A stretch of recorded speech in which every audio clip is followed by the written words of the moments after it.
Iti damag showbiz. Nagunod ni Sian Lim ti sabali manen a personal milestone na kalpasan ang nagtorpos ti kolehiyo babaen ti music production degree.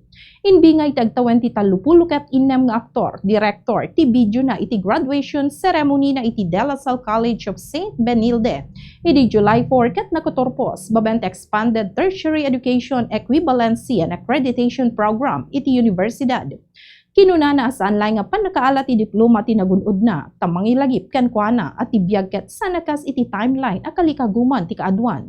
Ket okay laing dayta tano da duma ti dators ket agbalbalin akang runa na dalan tapnon may turong ti rumbeng a para ken ka.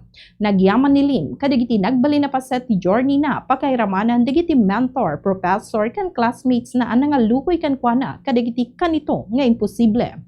Dahil iti damag showbiz para iti Bombo News and Views. Take ni Bombo Juna Arizabal Alcartado, and this is Bombo Radio Philippines, the #1 radio network in the country. Your trusted source of news and information. Basta Radio Bombo.